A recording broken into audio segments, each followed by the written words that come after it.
A brief history of the dog collar. The dog collar, so often taken for granted, has a long and illustrious history. Anyone fortunate enough to share their life with a dog in the present day is participating in an ancient tradition every time they place a collar around their dog's neck and take it out for a walk. The dog collar is a global link between people in the present, no matter their nationality, religion, or political affiliation, which also connects them firmly with the past and each other. According to the AVMA, American Veterinary Medical Association, 43,346,000 households in the United States own dogs, while statistics from Rainwalk Pet Insurance place the number for 2022 much higher at 70 million. The Insurance Information Institute, in their 2017 survey, concluded Americans spent $69.4 billion on their dogs in that year alone, while the recent 8-Pup Above dog food infographic, drawn from the APA, American Pet Products Association, 2021 to 2022 survey, gives an estimate of $1,480 in annual expenses for dog owners, $81 in treats alone, who now, as noted, number close to 70 million in the USA. It is no surprise that dogs are among the most popular and best-loved pets in the present day, but the designation of man's best friend is no recent development. Dogs and humans have been walking together since ancient times, and the dog collar has been the common denominator in every era. Oldest depiction of leashed dogs. The basic design of the collar has not changed since the time of ancient Mesopotamia, but variations on the collar, specifically ornamentation and style, reflect the values of the various world cultures that kept dogs.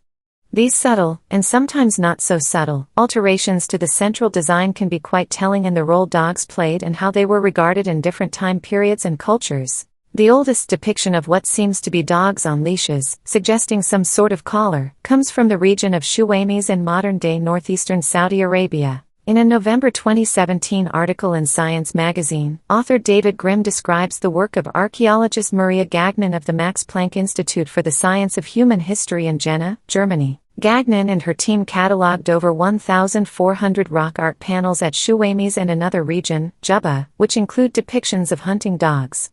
At Shuwaimis, one panel shows 13 dogs and a male hunter. 2 of the dogs are linked to the hunter by lines which have been interpreted as leashes. This panel is dated to 8,000 years ago. Mesopotamian collars. The find should come as no surprise, since early development of the dog collar can be traced to the ancient Mesopotamian region and others nearby. The ancient Mesopotamians, probably the Sumerians, most likely invented the collar, but, as with the question of where dogs were first domesticated, this topic is still debated.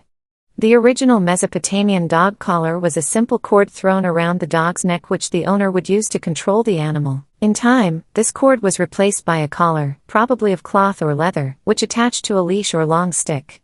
The collar in Persia. Dog collars in ancient Persia are said to have been quite ornate. Dogs of the upper class reportedly wore trappings of gold and were given fine linen to wear, while collars of the lower class were most likely made of leather or simple cloth. Whichever class one belonged to, dogs were kept for protection, herding, hunting, and companionship. Dogs were so highly valued by the Persians that one's final destination in the afterlife was partly determined by how well, or poorly, one had treated dogs. It is, therefore, not surprising that those who could afford it gave their dogs high-quality collars. Most depictions of dogs from ancient Persia, however, show dogs without collars, such as on the ceramics found at the ancient city of Susa, and even early art depicting hunting scenes shows uncollared dogs chasing the game. Later Sasanian art, 224 to 651, gives the impression of the ornate collars of the wealthy, but no surviving documentation provides evidence of lower-class dog collars. Such collars must have existed, however, as people of every social class seem to have valued dogs equally. Ancient Egyptian collars. Collars in Egypt followed a similar paradigm of simple to complex, but the Egyptians held animals, generally, in higher esteem than most other cultures, and collars reflected that value. The early Egyptian collar was also simply a rope, but was a recognizable collar by the time of the Old Kingdom, circa 2613 to 2181 BCE. The collar developed during the Middle Kingdom, 2040 to 1782 BCE, and, by the time of the New Kingdom, circa 1570, circa 1069 BCE, had become works of art celebrating dogs through intricate design and ornamentation. Dogs were associated with the jackal god Anubis, guide to the afterlife, and collars began to take on grander designs reflecting dogs' elevated status. Two dog collars from the tomb of the nobleman Meherpri, from the New Kingdom, are ornamented with brass studs and images of lotus flowers, dogs on the hunt, and one of them even gives the dog's name, Tantanuit. The practice of putting a dog's name on its collar, commonplace today, first appears in ancient Egypt. Collars in ancient Greece. Egypt's long-standing association with Greece through trade most likely influenced the Grecian dog collar, but the Greeks needed a collar which would not only control the animal but protect it from predators such as wolves. The ancient Greek invention of the modern-day choke chain collar and spike collar was inspired by this need.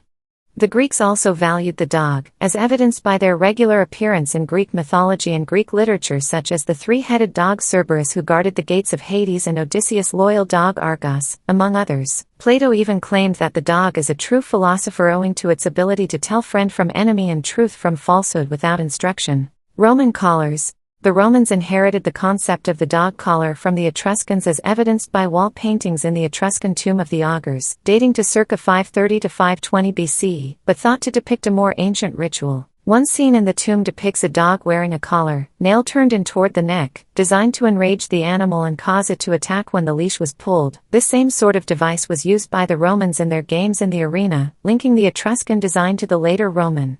Mesoamerican collars. Independently, the dog collar developed in Mesoamerica where the Maya, Aztecs, and Tarascans raised dogs as a food source, for protection, and as a spirit animal. Dog collars in these cultures varied by the owner's social class with more ornate collars, obviously, belonging to dogs of nobility if one is to judge from engravings and murals. The respect shown to dogs is evidenced in the colors and ornamentation used. The Aztecs believed that dogs predated humans and were due the same high level of respect one owed one's elders. Collars in China and Japan. This same understanding of the dog is evident in the cultures of ancient China and Japan. The dog as spirit animal and protector is reflected in their collars which were often ornamented with charms and, especially, with small bells, which were thought to ward off ghosts and evil spirits. Ghosts were a major concern to the people of China and Japan and dogs were a sure defense against them. Later developments. In Scandinavia, the Norse maintained this same belief in dogs as spiritual defenders and dogs featured prominently in tales of the afterlife and were frequently buried with their masters as a form of protection. As the Vikings made further inroads into European regions circa 790 to 1100, their beliefs fused with those of the indigenous people, and the mystique of the dog continued in medieval Europe. At the same time, however, dogs in Europe were considered little more than utilitarian beasts, most likely a diluted form of the way the Romans saw them, which could pull a cart, guard a house, or win money in the fighting pits. Dog collars of the time reflected dogs' status and occupation with higher quality collars for dogs of the wealthy but, still, primarily utilitarian. When the Byzantine Empire fell in 1453, and the Ottoman Turks closed the Silk Road, new trade routes had to be found and the so-called Age of Exploration, also known as the Age of Discovery, was launched during which European captains and their crews took to the seas. Most famous, or infamous, among these was Christopher Columbus whose use of dogs in his conquest of the indigenous peoples of the so-called New World is well documented. In his voyage of 1494, he met with significant resistance from the people of modern-day Jamaica until he released his mastiffs upon them. The indigenous people had never experienced such animals and fled from them, securing Columbus his victory. Columbus dogs wore thick leather collars with menacing studs which further enhanced their terrifying aspect. This same collar, with some variation, is seen later in the conquest of Mexico by the Spanish in the 16th century. In many ways, these collars are reminiscent of the Roman wardog collars, and most likely the initial design comes from ancient Rome but could as easily have developed independently. The dogs brought by the Europeans in their conquest of the New World were, in the words of Columbus and others, worth more than most of their troops, and one aspect of these dogs' efficacy was their thick, spiked collars. Conclusion. Dog collars become more refined during the Renaissance in Europe, 16th century, and reached their height of design and ornamentation during the Age of Enlightenment, 18th century, when upper-class owners purchased ornate collars for their dogs, frequently with the dog's name, owner's name, and address imprinted on the leather or metal band. This vogue continued into the Victorian age and was encouraged by the popular monarch Queen Victoria, reigned 1837 to 1901, whose dog was her constant companion until its death and Victoria's subsequent interest in cats.